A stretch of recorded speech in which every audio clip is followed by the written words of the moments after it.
shall rest from life, like the setting sun in the west, but you shall dawn anew in the east, as the first rays of Amon-Ra dispel the shadows. Got a little soft since you left 713? Why are you still here? I just got my ass chased around this goddamn museum by something I couldn't see. I want to know what 713 knows You're about not it. 713 anymore, okay? That information's classified. That means it's none of your fucking business. What about the business of that little girl? We've got this under control. You're right, Burke. Maybe I have gotten soft. You just keep walking. Is he trying to out Slater, Christian Slater? So Edward goes to the old doctor friend he saw earlier to see if he's discovered anything about the Jesse Ventura guy. So yeah, Brendan Fraser sticks out like a member of Scrubs in an Indiana Jones movie. But given the film's goofy tone, you could argue that's the point. It is a silly environment, so his mismatched voice and look doesn't go unwelcome. Then get me the hell out of here! My problem is there would have been so many other non-matching actors that would have been even cooler. Can you imagine Bruce Campbell in that role? It'd make no sense, but it'd be awesome. Who are you and who's the broad? Get me the hell out of here, and by God, tell me why that guy's in that hamster wheel. It's not even attached to anything!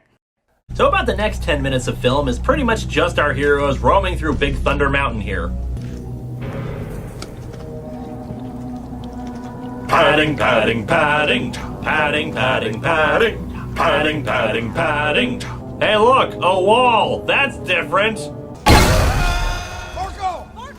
Hello. See, that's what happens when you go up against Sub-Zero.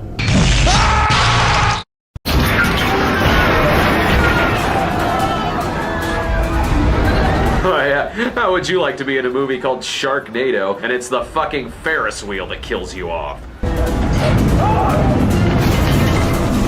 At the very least, I'm calling you Ferris Wheel NATO!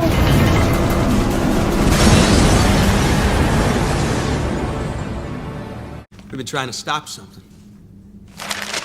They created the whole time. My guys are dying out there for nothing. For fucking nothing! God damn it! Oh, you do that thing. I'm acting. I like to wear women's clothing. I like to wear...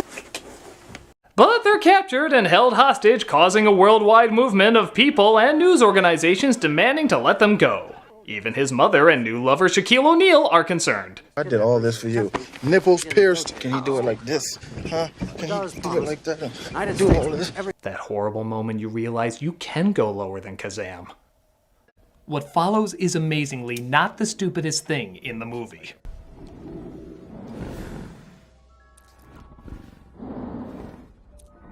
She smiled at the camera! She goddamn smiled at the camera! It's official! We're in a Weird Al video! We are seconds away from this thing just straight up talking.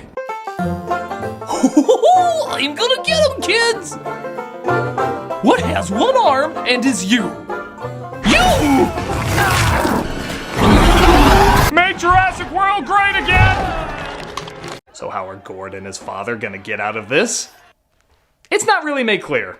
The movie just says they were freed and everyone is on the runway ready to greet him. Just when you're wondering when this movie is going to end, so is the movie.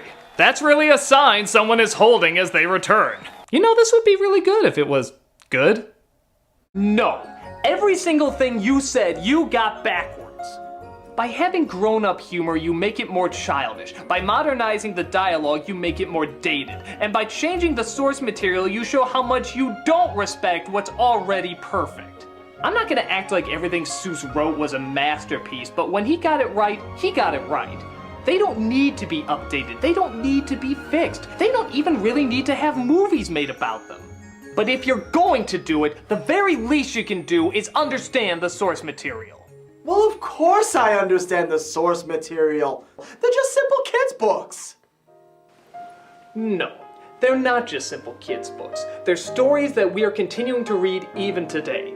They're stories that we remember years later, even when other stories fade from our memory. They're stories we will never forget, and for good reason. They're stories that helped shape our childhoods through well-thought-out writing, imaginative drawings, and endearing morals. And the idea of this, Shaping somebody's childhood, the fact that it even has the same name, just makes me sick to my stomach.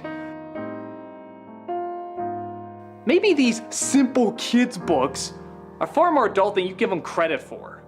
And I guarantee that'll show when years later both children and adults will still be reading these simple kids' books. Well, pandering bullshit like this disappears out of people's consciousness, also for good reason.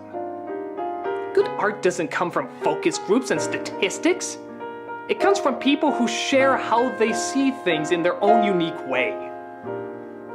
Critic, I think I like your book better than I like the movie. So do I, kiddo. So do I. No. No, you're wrong! You're all wrong! I'm going to show you all the Seuss movies until you appreciate them! The Grinch with dog butt kissing. No! Horton Hears a Who with anime references. No! The Lorax with Taylor Swift and Zac Efron! Somebody miss her daddy. How's my little... Hey, I know you. You're that executive that sold his soul to make those horrible Dr. Seuss movies.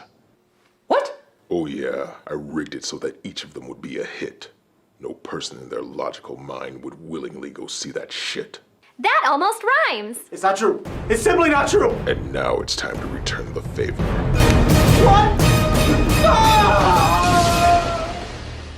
Hey, I know it's not my place or anything, but could I throw in a suggestion torture? Sure, what? You want me to do what with the fork? Buddy, I like the way you think. Oh, well, he gave me a lot to work with. Come, my little house spawn. Enjoy that book. Well, maybe there's some hope after all. I'm the nostalgia critic, I remember. Hey! What are you doing with that fork? While others would like to forget.